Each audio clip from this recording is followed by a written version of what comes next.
Shalom, amados irmãos, amadas irmãs,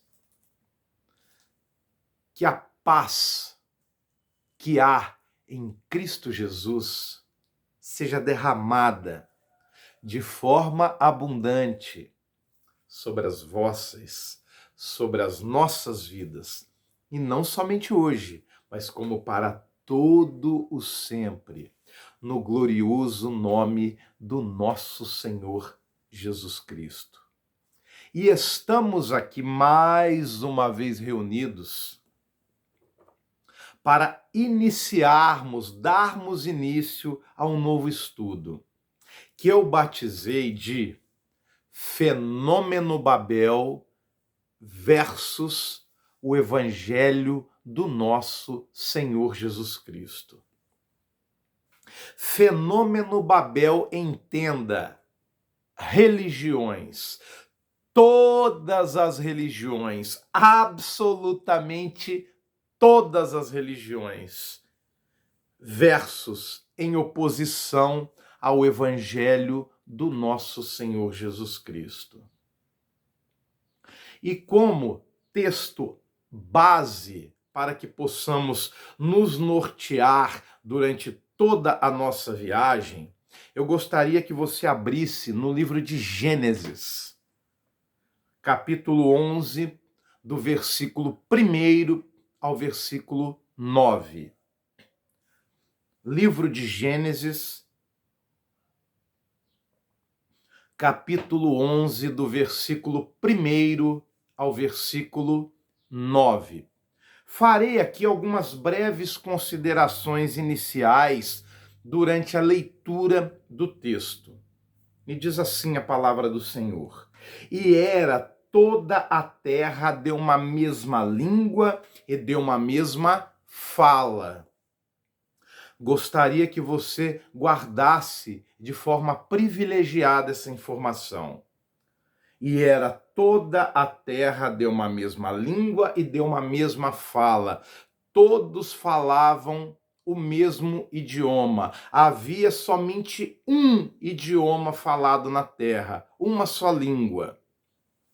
E aconteceu que, partindo eles do Oriente, acharam um vale na terra de Sinar e habitaram ali. Terra de Sinar é o nome que o Antigo Testamento dá ao território da antiga Suméria e que posteriormente foi rebatizado como Babilônia. Essa região fica localizada na região da Mesopotâmia. Esse território fica localizado na região da Mesopotâmia, onde hoje fica mais ou menos o Iraque. Quanto à Suméria, cabe aqui um breve parênteses. Procure estudar sobre essa brilhante civilização. Pesquise. Tem um autor que eu gosto muito, chamado Zacarias Sitchin. Ele é especialista na Suméria. Uma brilhante civilização. Creio eu, a primeira grande civilização que se ergueu por sobre a face da Terra. Uma brilhante civilização. Muito do que usamos hoje em dia, do que vemos, é advindo da Suméria. Matemática, aritmética, astronomia, engenharia genética. Pasmem, engenharia genética. Tudo isso fazia parte do universo da Suméria. Estude, você se surpreenderá com essa brilhante civilização. Fecha parênteses. Prossigamos. E disseram uns aos outros, versículo 3, Eia, façamos tijolos e queimemo-los bem. E foi-lhes o tijolo por pedra e o betume por cal. Aqui o preparo dos materiais para o início das construções, das edificações. E disseram, Eia, edifiquemos nós uma cidade e uma torre, cujo cume toque os céus. Cujo cume toque os céus. Façamos uma torre. E façamo-nos um nome, para que não sejamos espalhados sobre a face de toda a terra. Uma torre que alcance os céus, que alcance Deus, que atinja Deus. Surto coletivo inominável, surreal. O pecado do povo da terra de Sinar foi a ambição de dominar o mundo e dirigir o seu próprio destino à parte de Deus. À parte de Deus. Orgulho e arrogância humana elevados à milésima potência. Orgulho e arrogância humana em estado bruto, nu e cru.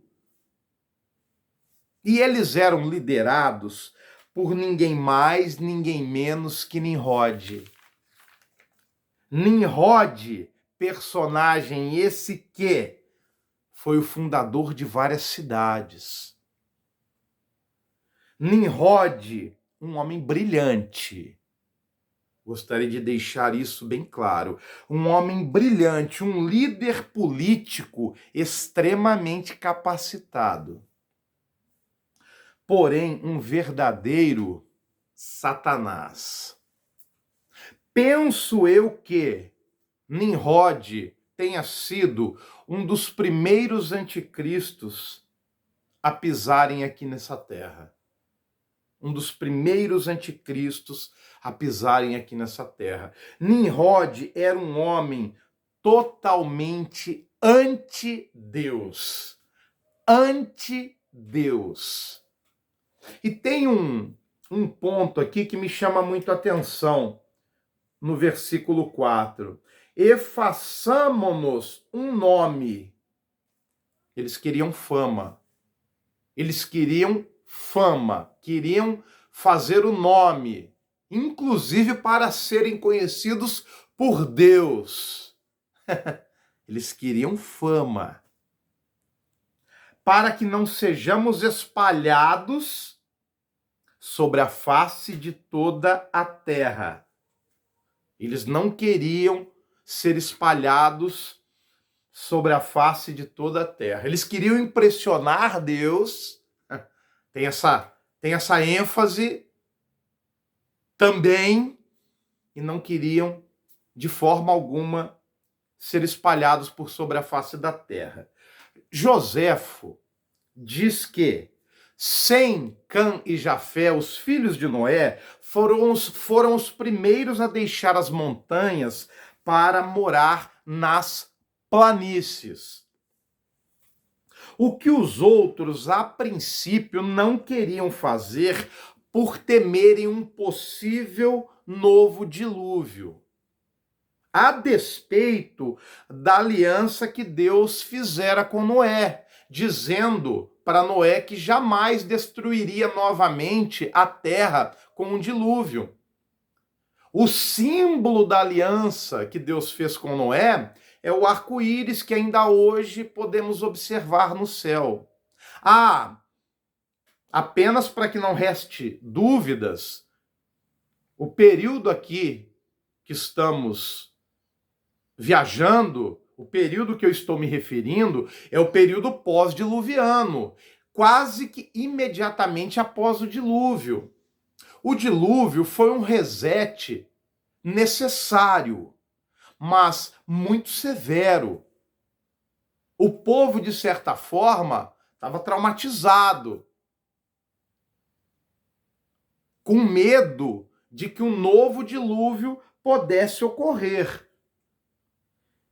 Só que o exemplo de Sem, Cã e Jafé, de deixar as montanhas para ir morar nas planícies, animou os outros a imitá-los. E a primeira terra que habitaram deram o nome de Sinar.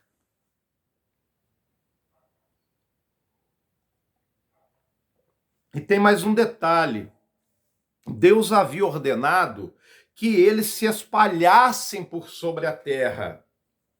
Porém, eles não obedeceram. A ordem de Deus era que eles espalhassem por sobre a terra, multiplicassem, enchessem a terra, cultivassem toda a terra. Inclusive até para evitar as dissensões, se espalhem. Mas, novamente, nesse período quase que imediato após o dilúvio, pouco tempo após o dilúvio, o homem já, você observa aqui, incorrendo novamente numa desobediência velada a Deus. Os homens, eles se recusavam a espalhar-se sobre a terra, sendo redundante, pois imaginavam que era uma cilada de Deus, uma cilada que Deus lhes armara. Era isso que eles imaginavam, que era uma cilada que Deus lhes armara, a fim de que, estando divididos, espalhados, pudesse Deus mais facilmente destruí-los. Veja o nível da apostasia em tão pouco tempo depois do dilúvio. Veja o nível da loucura e do surto coletivo. Pouco tempo após as águas do dilúvio terem inundado a terra. E Nimrod foi quem os levou a desprezar a Deus dessa maneira. Ele foi o principal. Porque a proposta de Nimrod é de tudo que envolve Babel é uma vida sem Deus. É uma vida à parte de Deus. Tudo que envolve Babel e qualquer proposta de Nimrod caminhava nessa direção de uma vida sem Deus, uma vida à parte de Deus. E Nimrod foi o principal responsável por conduzir o povo a esse nível de desprezo do nosso Criador, em relação ao nosso Criador. Veja, portanto, a importância do líder, tanto para o bem quanto para o mal. Veja a importância do líder, do formador de opinião. Veja a importância, tanto para o bem quanto para o mal.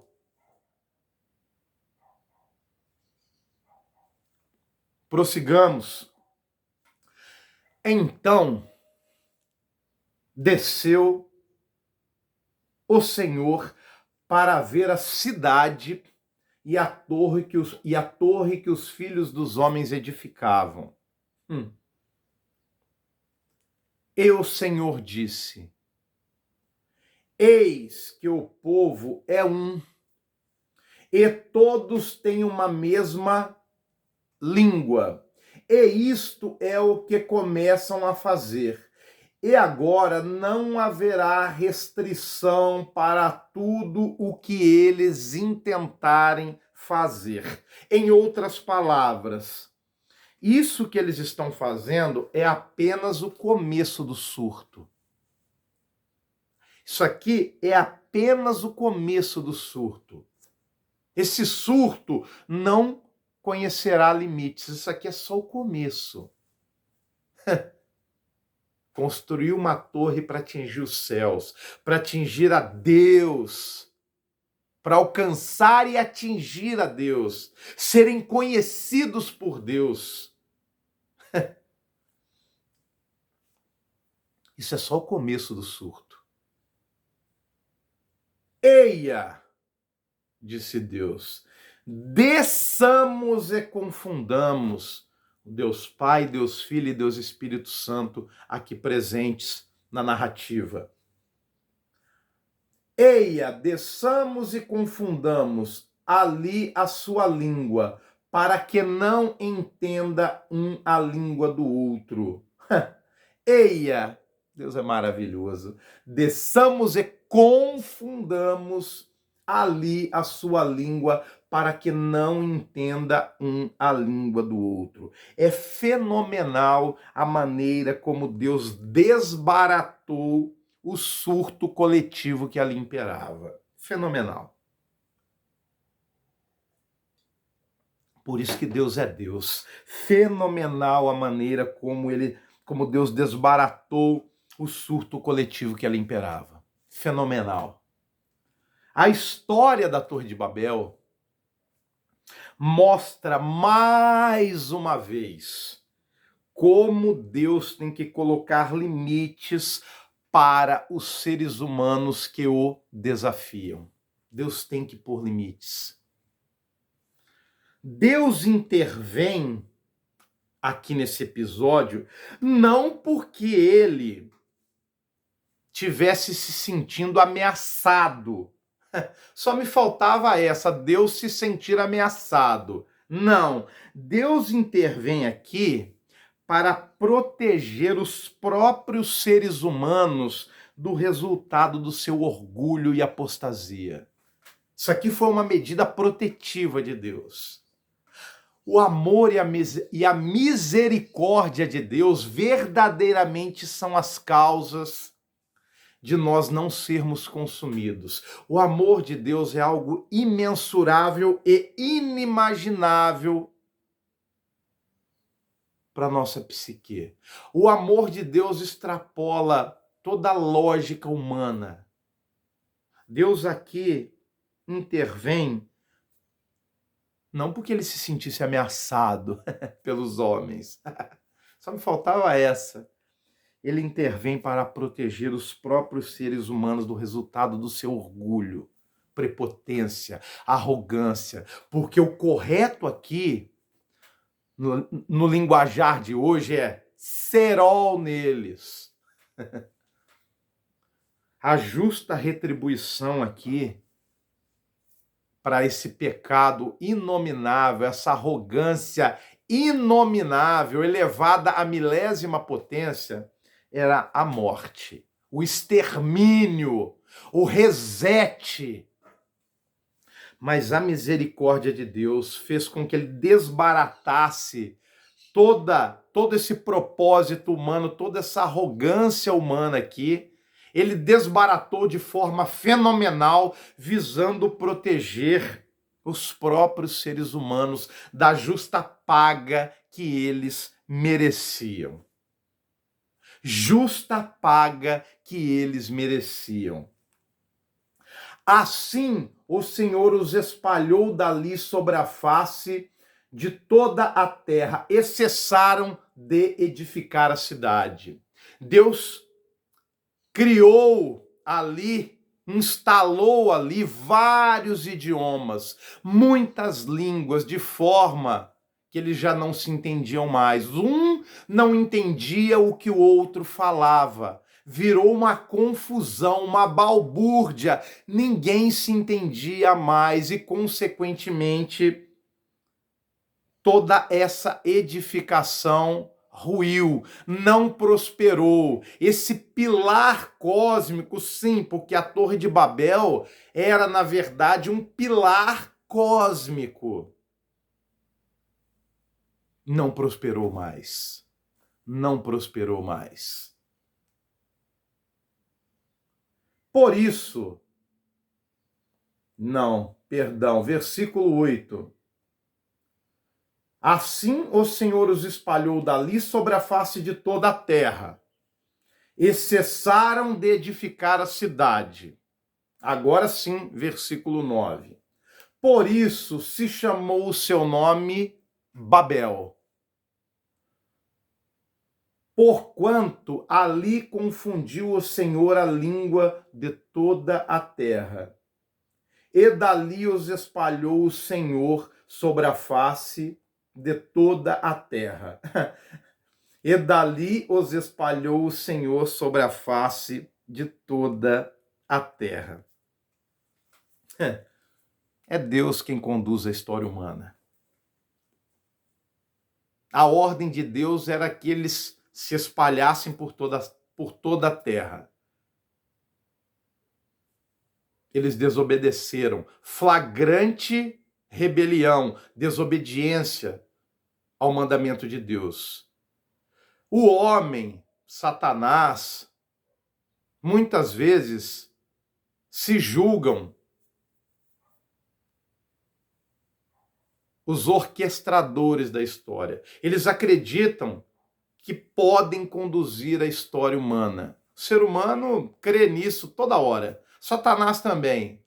Mas quem conduz a história humana é Deus. É Deus quem decide. A última palavra é sempre de Deus. A porta que ele abre, ninguém fecha. E a porta que ele fecha, ninguém abre.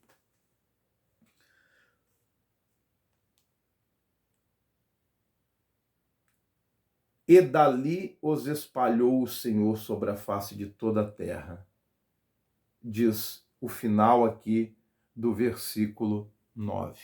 É Deus quem manda, é Deus quem conduz a história humana. Não é homem, não é Satanás. A última palavra é sempre de Deus.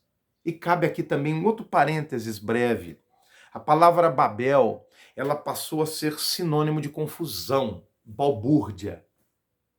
Poxa, isso aqui tá uma verdadeira Babel. Quer dizer, isso aqui tá uma verdadeira confusão, ninguém se entende, uma balbúrdia. A palavra Babel ganhou um novo significado após esse episódio. Ela foi ressignificada, porque originalmente a palavra Babel tinha o significado de portão de Deus. Mas a partir desse episódio, a palavra ganhou um novo significado. Confusão, balbúrdia, sinônimo de que ninguém se entende. E finalizada a leitura e essas breves e resumidas considerações iniciais, preciso também, antes de prosseguirmos, eu preciso pontuar algumas coisas aqui. Primeiro, eu gostaria, antes de mais nada, dizer que não estou aqui a propor criar uma nova religião ou denominação. Não é minha intenção. Não quero ser aquele cara, dono da verdade, inquestionável. Não quero isso para mim. Não quero esse título para mim, o dono da verdade inquestionável. Embora, sim, meus argumentos, penso eu, são sólidos, muito sólidos e embasados em muitos anos de estudos, acertos, erros, observações, porém de forma alguma eu quero aqui impor qualquer coisa a você. Eu não quero aqui impor nada a você. O que farei é expor as minhas ideias, apresentar as minhas ideias e jamais impor nada a você. Apresentarei aqui meus argumentos e você aí decide se você acata ou não. Total liberdade. Acho fundamental, também preciso pontuar aqui, que você desconfie de tudo que eu exporei aqui na nossa viagem. Acho fundamental que você desconfie, porque na minha concepção não devemos, ou pelo menos não deveríamos jamais aceitar tudo que nos é apresentado como verdade nessa vida, sem antes investigarmos, provarmos, criticarmos. Óbvio que estou falando aqui a pessoas adultas, não criticar por criticar, criticar de forma saudável, inteligente.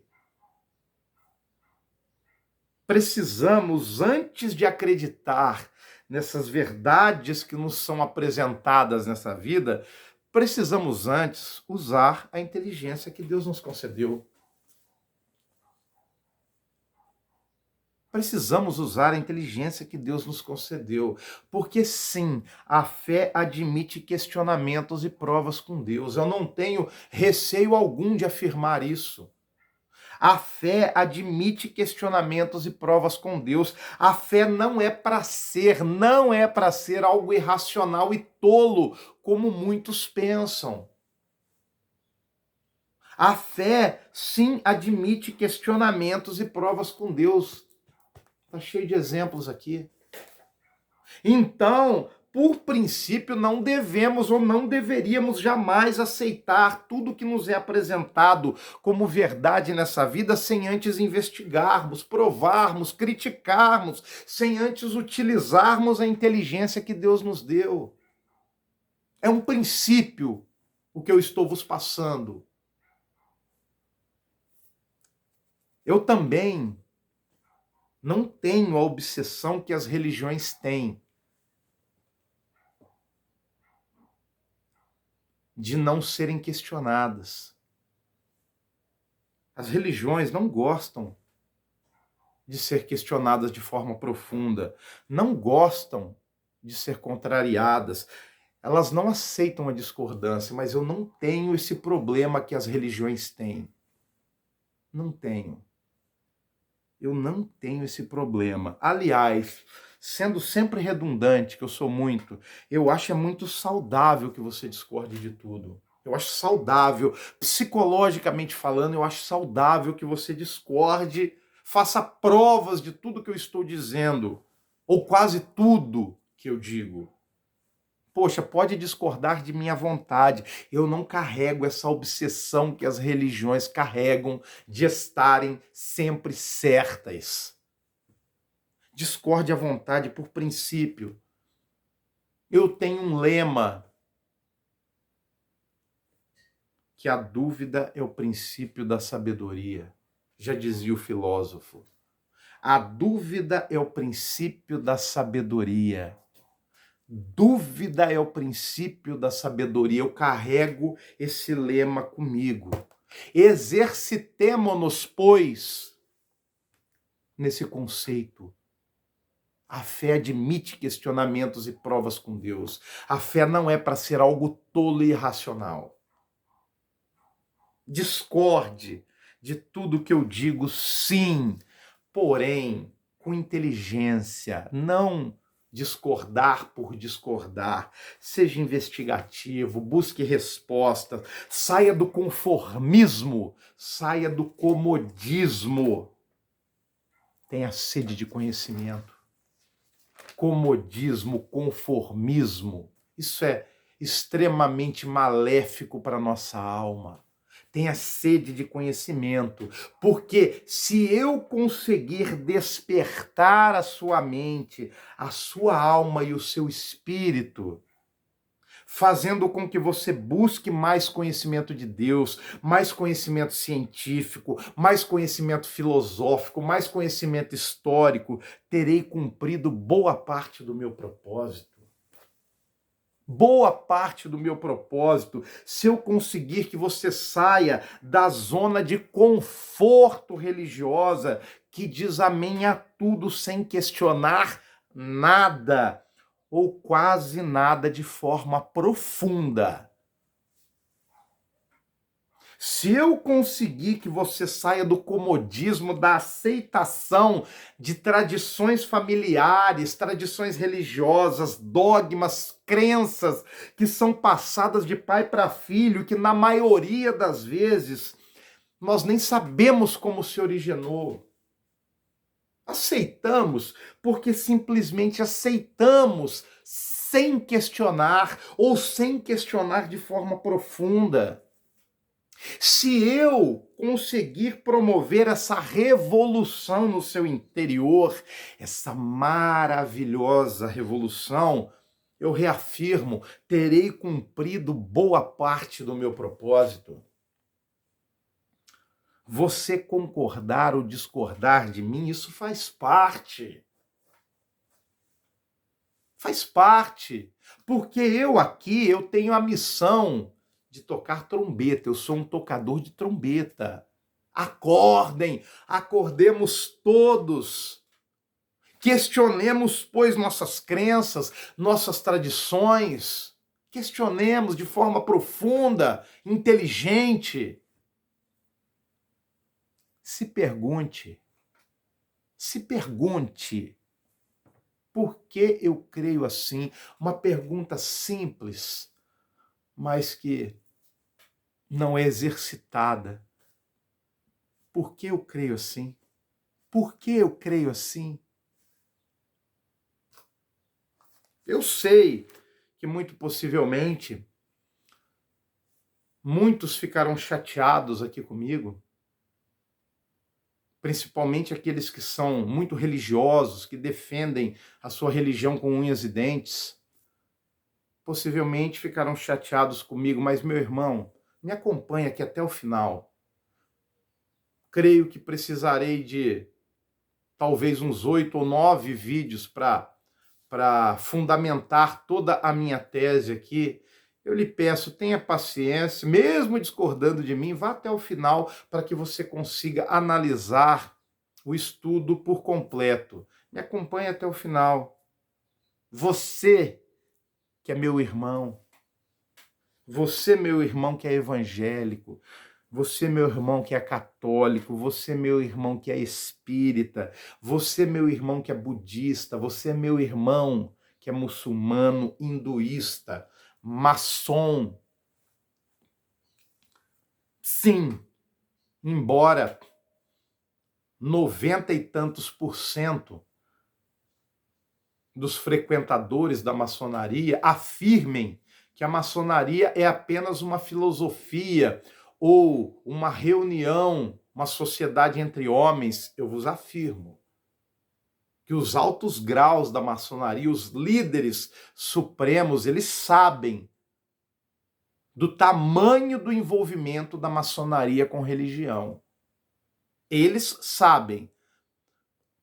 Provavelmente 90 e tantos por cento nunca saberão da profundidade desse envolvimento religioso da maçonaria, mas os líderes sabem.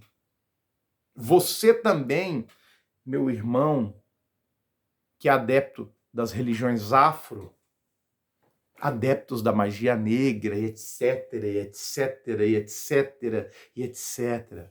Vocês, meus irmãos, entendam, por favor, eu vos peço, entendam, por favor. Meu intuito aqui não é te desrespeitar. Não, você não será desrespeitado aqui. Aqui não tem espaço para intolerância religiosa. Você tem o direito de crer como quiser, o direito de fazer o que quiser, o direito de professar a religião que você quiser. E eu te respeito e sempre lhe respeitarei aqui. Quero que isso fique bem claro. O intuito dessa mensagem não é de forma alguma lhe desrespeitar, e sim levá-lo a, sendo redundante, mais uma vez, levá-lo a questionar esse sistema que nos rodeia.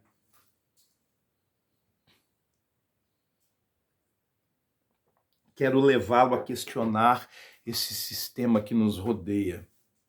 Gostaria que você se dispusesse a investigar e não mais aceitar, por aceitar a verdade imposta por uma variedade enorme, quase que infinita, de líderes espirituais das mais variadas religiões, cujo único ou principal interesse, na maior parte das vezes, eu vos afirmo, sem medo de errar, de forma peremptória. Você pode discordar de mim, mas eu não tenho medo de afirmar que o maior ou principal interesse da maior parte das religiões, de todas as religiões e seus líderes, é a manipulação, o roubo e a escravidão. Eu sei que você pode ficar chocado, mas o maior interesse, o principal interesse das religiões é te manipular, te roubar e te escravizar. Ainda que, na maioria, ampla maioria das vezes, esses objetivos estejam muito bem disfarçados por detrás de falsos acolhimentos, falsos abraços, falsos beijos. O teatro apresentado para o público é muito bonito, na maior parte das vezes, por teatro, mas quando você adentra os bastidores dessas religiões, a podridão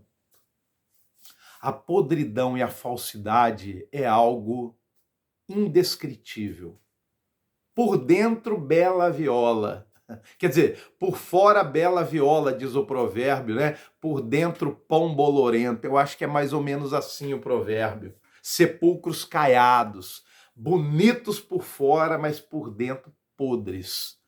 As religiões são assim. E elas querem te manipular, te roubar e te escravizar. Mas eu quero deixar claro, muito claro, definitivamente claro, que eu não criticarei aqui pessoas, indivíduos, não criticarei. O que criticarei, questionarei são sistemas religiosos e, sobretudo, seus líderes, os formadores de opinião, assim como Nimrod. A importância do líder é fundamental a importância do líder, tanto para o bem quanto para o mal. Então, eu aqui não criticarei indivíduos, pessoas, eu criticarei e questionarei aqui sistemas religiosos e, sobretudo, seus líderes, porque eles são os formadores de opinião. E é por causa deles, principalmente, em virtude deles, é que o homem vem se distanciando mais e mais de Deus. O povo tem perecido mais e mais e mais e mais. Isso não isenta e não exime de forma alguma as ovelhas das suas responsabilidades. Eu não vou aqui eximir as ovelhas das suas responsabilidades. Por quê? As religiões, os falsos profetas, eles vendem o que as ovelhas querem comprar. Eles só vendem o que as ovelhas querem comprar, a mercadoria desejada por elas. Eles se alimentam e se aproveitam da cobiça e do orgulho humano. Algo que é muito arraigado no interior do nosso ser. Somos orgulhosos e cobiçosos por essência. Temos que lutar muito contra essas obras maléficas da carne. E os falsos profetas, as religiões, elas se aproveitam justamente da cobiça e do orgulho humano, sabendo que isso é natural dentro de nós. O antinatural é amarmos uns aos outros, o próximo como a mim mesmo. Isso precisa de um esforço sobrenatural, uma capacitação, eu digo, realmente espiritual. Porque o natural em nós é o pecado, é o orgulho, é a cobiça, tá? E essas religiões, esses falsos profetas se aproveitam justamente disso. É aí que eles entram. E as ovelhas, elas têm a responsabilidade, o dever mínimo de meditar nessa palavra aqui, ó, noite e dia. Isso é obrigação da ovelha. Meditar na palavra de Deus noite e dia, orar sem cessar, amar a Deus sobre todas as coisas e o próximo como a mim mesmo. Isso é obrigação da ovelha. Porque senão, se você não meditar nessa palavra, se você não orar sem cessar, você vai acreditar em qualquer gororoba que essas falsas religiões, esses falsos profetas dizem. Você cai facilmente nas armadilhas que eles armam. Eles se aproveitam da nossa cobiça e do nosso orgulho. Se aproveitam da cobiça e do orgulho humano e vendem o produto que a ovelha quer comprar. O produto que a ovelha quer comprar. Posto isso, essas considerações iniciais,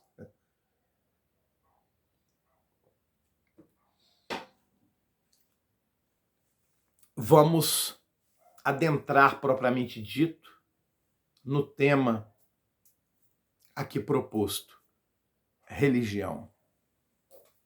Religião, palavra essa que vem do latim religare e que carrega o significado, tem o significado de religação, religar o homem a Deus, reconectar o homem com Deus.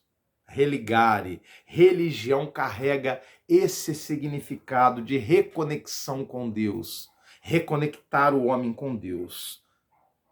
Pois todo ser humano, ainda que ele não admita, ele tem uma porção divina dentro dele, ainda que ele não admita. Ele tem o sobrenatural de Deus introjetado no seu ser, por todo o seu ser, permeia todo o seu ser, e que a grosso modo faz com que essa máquina aqui funcione.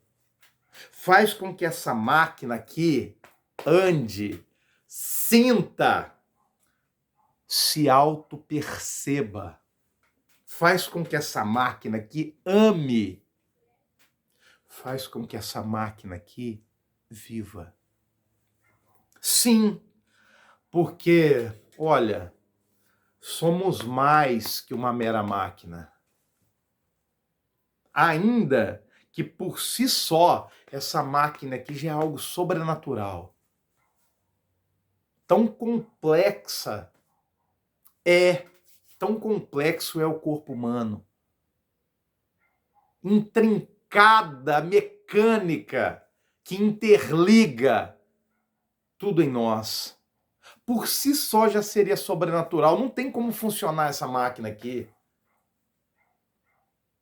Qualquer cirurgião, médico, poderia corroborar facilmente isso que eu estou vos dizendo. Essa máquina não tem como funcionar. Pifou um componente aqui, entra em colapso tudo. E é muito fácil pifar um componente. É uma veinha da grossura de um fio de cabelo, entupiu ali, colapsa tudo. É um dispositivozinho ali que saiu fora do lugar, tudo entra em colapso e funciona tudo de maneira sincronizada, uma sincronia perfeita. Não tem como funcionar isso aqui. Essa máquina por si só já é algo sobrenatural. Só que é o seguinte, nós somos mais do que uma mera máquina. Temos uma alma. Temos uma alma que é mais, muito mais que uma simples energia, como muitos afirmam e pensam. Nossa alma é muito mais do que uma energia, muito mais. Pois somos capazes, sem me estender muito, não vou me estender muito, somos capazes de amar. Se auto-perceber. Uma energia não consegue amar, não consegue se auto-perceber. Nossa alma é muito mais do que energia. Uma energia não consegue desenvolver essas atribuições. Nossa mente é muito mais do que esse cérebro físico, esse hardware aqui. Nossa mente é muito mais do que meramente o cérebro. Muito mais. Para corroborar o que eu estou vos dizendo, abre lá em Gênesis 2, versículo 7. Gênesis 2, versículo 7. E formou o Senhor Deus o homem do pó da terra e soprou em seus narizes o fôlego de vida, e o homem foi feito alma vivente.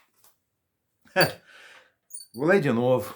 E formou o Senhor Deus o homem do pó da terra. O pó da terra foi Deus quem criou também, tá? Essa máquina aqui por si só já é sobrenatural. E formou o Senhor Deus o homem do pó da terra e soprou em seus narizes o fôlego da vida. soprou, e o homem foi feito alma vivente. Alma vivente, a máquina ganhou vida. Esse sopro divino, essa porção divina, essa centelha divina introjetada, instilada, instalada por Deus em nós, faz com que o homem procure, busque por Deus durante toda a sua vida. Guarde essa informação. Consciente ou inconscientemente. Independentemente da nossa vontade e, na maioria das vezes, contra a nossa vontade. Mas essa centelha divina, essa porção divina instalada, introjetada em nós por Deus, faz com que o homem procure, busque por Deus durante toda a sua vida. Somos feitos na medida de Deus. Na medida exata de Deus. E em virtude disso, nada é capaz de preencher plenamente a nossa alma e o nosso coração. Nada, nada, a não ser o próprio Deus. Somos feitos na medida exata de Deus. E, portanto, eu afirmo que é inevitável ao homem essa busca por Deus. É inevitável. Ainda que ele se auto-intitule ateu. Meu irmão ateu, aqui também você tem o meu respeito. Mas eu não tenho medo de afirmar que o ateu, ele procura provar a não existência de Deus. Essa é a luta dele, provar a não existência de Deus, o que em última análise se constitui em uma busca por Deus, ainda que para negá-lo, é uma busca por Deus.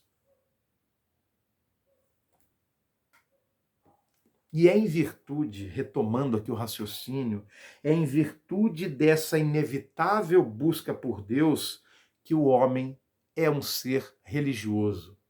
Essa busca por Deus faz com que o homem seja um ser religioso. Isso desde os primórdios da humanidade, desde os primórdios, ele busca religar-se, reconectar-se com Deus, reconectar-se, religar-se com Deus. Conexão essa que foi perdida em algum momento da história. A conexão era perfeita entre o homem e Deus, perfeita. Perfeita era a conexão entre o homem e Deus, mas uma tragédia de proporções cósmicas, sim, proporções cósmicas, desconectou o homem e toda a criação de Deus. O homem foi desligado, a conexão foi interrompida, aquela conexão perfeita que existia entre o homem e Deus foi interrompida. E é cósmica porque toda a criação sentiu e sente os efeitos dessa desconexão. Nossa alma, uma grande prova disso, é que nossa alma, ela anseia por liberdade. Não tem nada que preencha a alma humana. A nossa alma anseia por liberdade, paz e amor o tempo todo. Esse é o maior desejo da nossa alma, porque ela não encontra pouso em nenhum outro lugar. Nenhum outro lugar. Porque o sobrenatural de Deus em nós é para ser livre. Fomos projetados, a nossa alma foi projetada para viver a plena liberdade, o pleno amor e a plena paz. Esse é o projeto original de Deus para nós, para a nossa alma.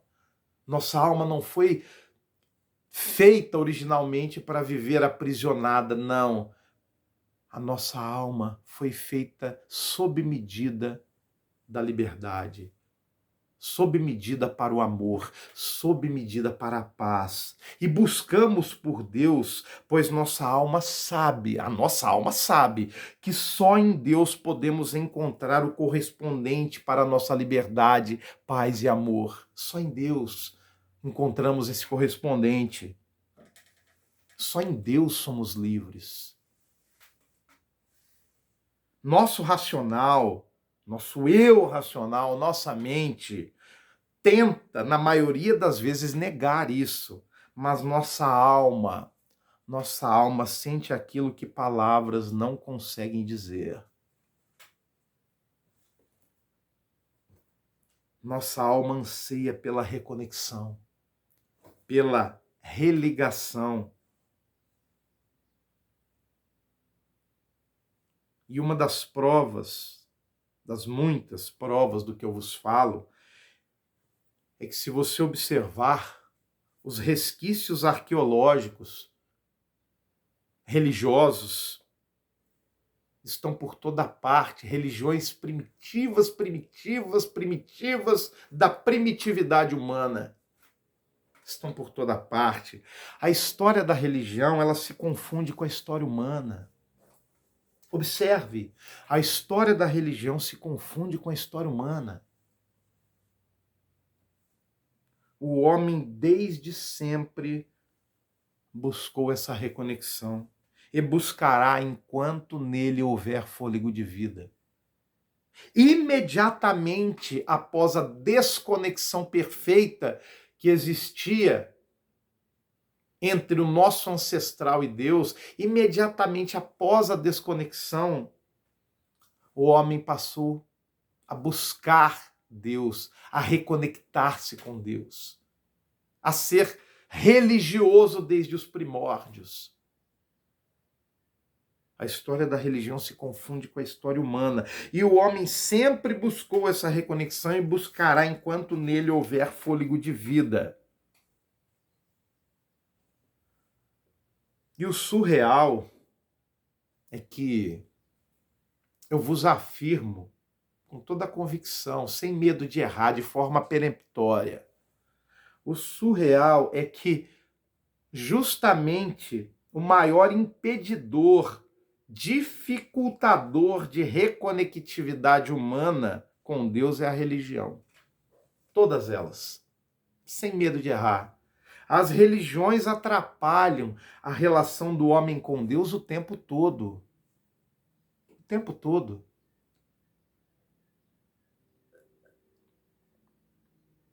A religião sempre, desde as mais primitivas, foi e sempre será um dos maiores ou o maior inimigo do homem na busca por Deus. O maior inimigo do homem nessa busca pela reconexão é justamente a religião. Porque a religião tem interesses completamente opostos aos interesses de Deus. Você pode ficar chocado com isso. Não tenha medo de errar. As religiões têm interesses completamente opostos aos interesses de Deus. Embora exista muita gente de Deus espalhada nos 4 cantos da terra, nas mais variadas religiões, tem muita gente boa de Deus espalhada nessas milhares de denominações e religiões que existem na terra. Gente boa de Deus, que apesar da religião, apesar do ambiente contaminado que eles vivem, eles continuam sendo entes de luz. Apesar da religião. Apesar da religião. Porque a religião tem interesses completamente opostos aos interesses de Deus. O verdadeiro propósito por trás da religião pode parecer heresia num primeiro momento. Mas o verdadeiro propósito por trás da religião, o verdadeiro propósito é afastar o homem de Deus. É que tem gente que é a luz mesmo. Apesar da religião, ele continua brilhando e continua conectado com Deus. apesar da religião, mas o propósito por trás da religião é afastar o homem de Deus, e você entenderá no decorrer do nosso estudo. E, sobretudo, também afastar o homem do homem, me afastar de você, me afastar do meu irmão.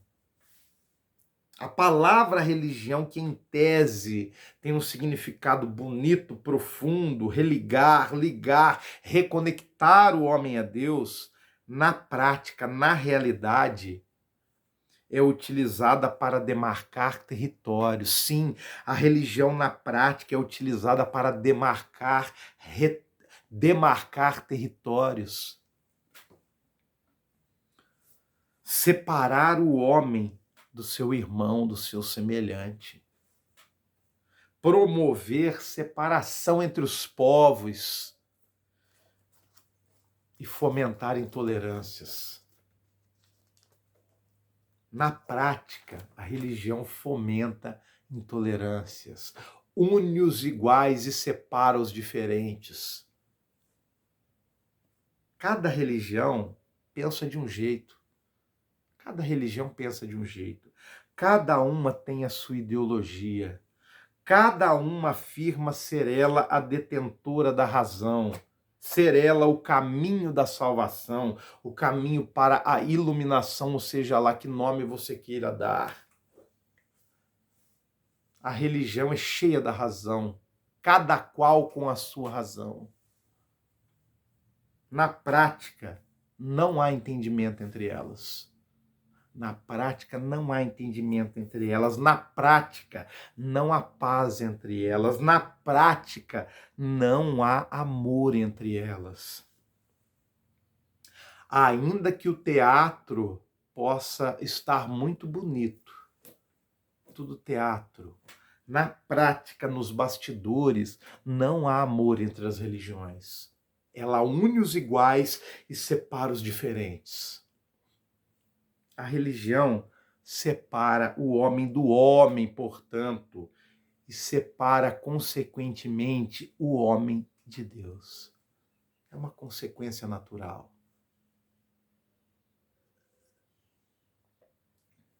Preciso pontuar, antes de mais nada, que estarei falando durante a nossa viagem aqui a pessoas que acreditam que essa Bíblia Sagrada aqui é a palavra de Deus. Mas também estarei falando a pessoas que, por sua vez, não acreditam ser esse aqui o livro de Deus e que creem em outros livros ou escritos ditos sagrados. Estarei falando a quem não acredita em Cristo, na Bíblia Sagrada judaico-cristã, estarei falando a essas pessoas. Mas antes de me dirigir a elas, estarei me dirigindo e falando aos que creem que a Bíblia Sagrada é o livro de Deus. Na sequência, estarei falando também aos que creem em outros livros e religiões. Óbvio é que não terei tempo hábil aqui para esmiuçar detalhadamente todas as religiões que mencionarei aqui. Não terei tempo hábil para isso, esmiuçar todas as religiões que citarei aqui no nosso estudo, na nossa viagem. Nós daremos uma breve olhada, lançaremos luz naquilo que julgo ser o mais importante para o nosso estudo. A ênfase aqui será naquilo que une todas elas, pois todas elas são iguais e interligadas. Vos afirmo também sem medo de errar, todas, absolutamente todas as religiões são iguais e interligadas. Embora por fora você possa me dizer, poxa, mas são deuses diferentes, culturas diferentes, geografias diferentes, cultos diferentes, povos diferentes, etnias diferentes. Como que você me afirma que são todas iguais? Sim, por fora parecem todas iguais, todas diferentes. Por fora todas parecem ser diferentes umas das outras, mas por dentro, naquilo que realmente interessa, são todas iguais. todas iguais. E eu vou me ater naquilo que, na minha opinião, é a espinha dorsal, é o principal, é a espinha dorsal que liga todas umas às outras. Muitos pontos são comuns entre elas, sim, mas eu vou me ater aqui no nosso estudo naquilo que eu julgo ser o mais importante, a espinha dorsal que as conecta todas. Não conseguirei, não terei tempo hábil para esmiuçar todas elas. Vou me ater ao mais importante.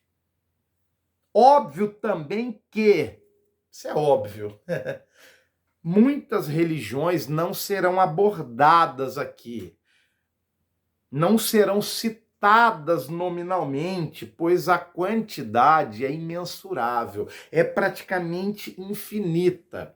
É uma impossibilidade humana da minha parte citar todas aqui e abordar todas elas aqui.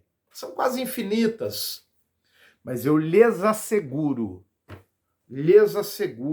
que absolutamente todas estarão aqui representadas. Todas. Absolutamente todas as religiões estarão aqui representadas, desde a mais primitiva até a mais atual.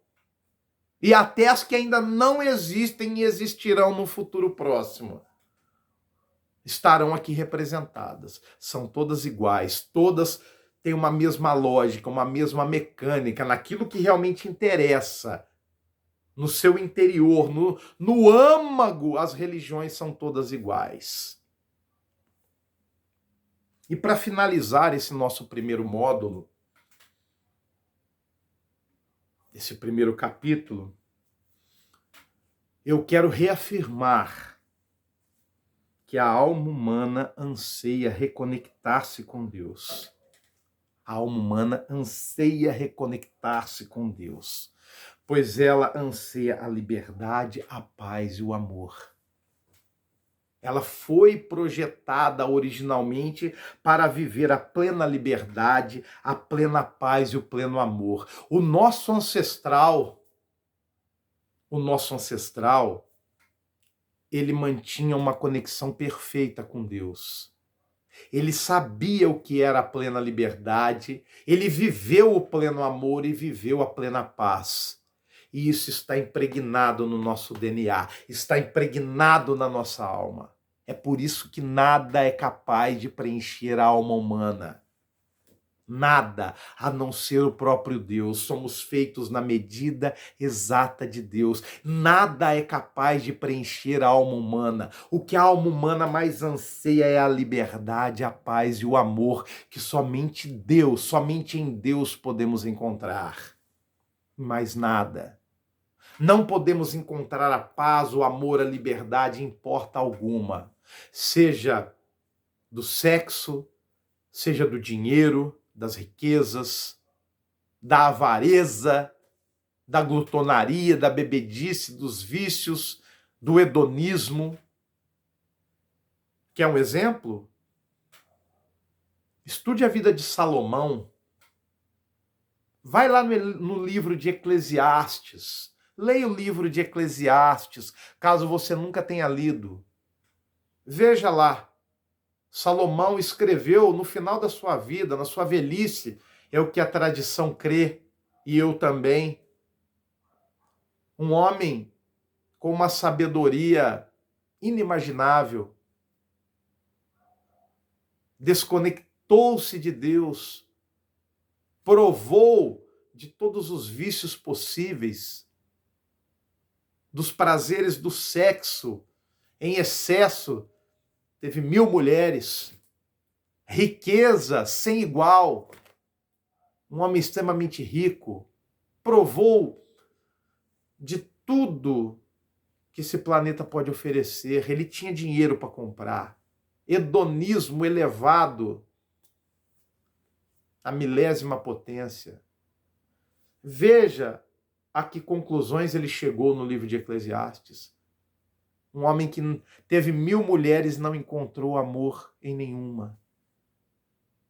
Experimentou a ruína o amargor de uma vida desconectada totalmente de Deus, uma vida de excessos que não leva a nada.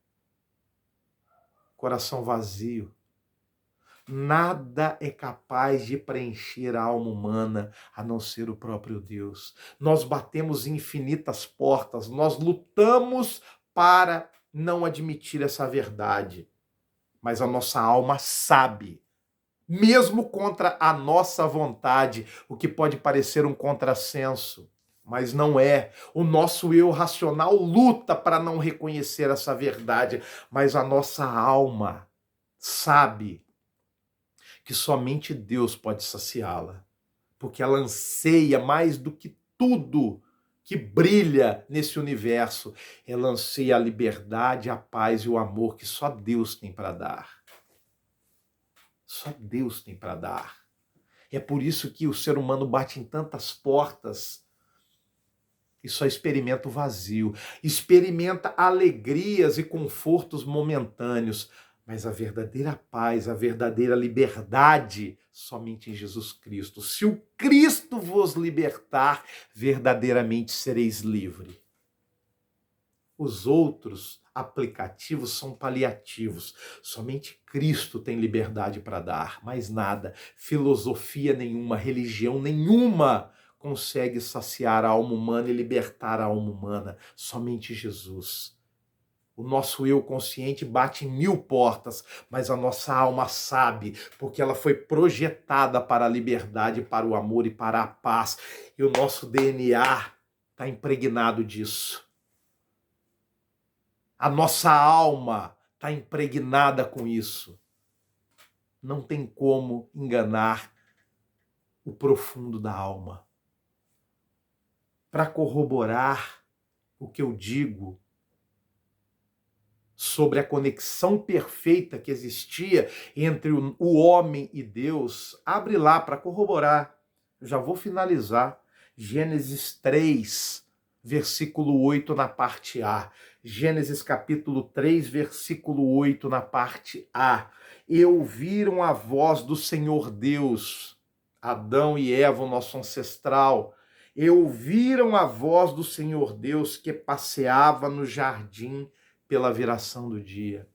Deus vinha até o jardim para estabelecer conexão com o homem, conexão perfeita. Ele vinha conversar com o homem. É Deus quem vinha. Não tem essa conversa de construir um pilar cósmico para alcançar Deus. O homem não consegue alcançar Deus. É Deus quem sempre alcança o homem. É Deus quem estende a mão para o homem sempre. E não o contrário. É impossível ao homem alcançar Deus. É Deus quem alcança o homem. E a conexão aqui entre o homem e Deus era perfeita. Deus vinha até o Éden, até o paraíso, até o jardim do Éden, para estabelecer comunhão com o homem, conversar com o homem, conexão perfeita. A alma humana, eu sei que eu sou redundante, ela anseia por Deus, pois nosso ancestral vivia conectado, ligado a Deus. É por isso que a nossa alma anseia a reconexão, porque o nosso ancestral experimentou as maravilhas da conexão perfeita com Deus, as maravilhas da liberdade e da conexão perfeita com Deus. Ele sabia na prática o que era viver a liberdade, a paz e o amor. Na prática, não teoricamente, na prática. Não se engane. Não se engane, nada é capaz de preencher a alma humana e o coração humano a não ser Deus. Nada é capaz de preencher a alma e o coração humano a não ser Deus. Pare de se enganar. Somos feitos na medida de Deus e só Ele é capaz de nos preencher. A religião tem por propósito nos afastar de Deus e afastar o homem do homem. Mas Jesus, ele quer nos libertar. Jesus não é religião. O evangelho de Jesus não é religião. Fomos criados originalmente para vivermos em plena conexão com Deus. Esse é o propósito original. Fomos criados para isso, para vivermos em total conexão, em plena conexão com Deus. E desde a desconexão, a ruptura, o homem busca essa reconexão. Ainda que inconscientemente, ainda que ele não queira, ele busca essa reconexão. A nossa alma sabe que somente em Cristo Jesus, em Deus, podemos experimentar a verdadeira liberdade, a verdadeira paz e o verdadeiro amor. Se o Cristo vos libertar, verdadeiramente sereis livres. Se o Cristo e somente Cristo é capaz de libertar você e libertar a mim. E se ele nos libertar, verdadeiramente seremos livres. A nossa alma sabe disso. A nossa alma anseia por isso. A nossa alma busca por isso com todas as forças. Em breve estaremos de volta com o capítulo 2. Que Deus vos abençoe e complete essa mensagem em nossos corações. Forte abraço, que Deus esteja contigo em todos os teus caminhos, não somente hoje, mas como para todo o sempre. Forte abraço.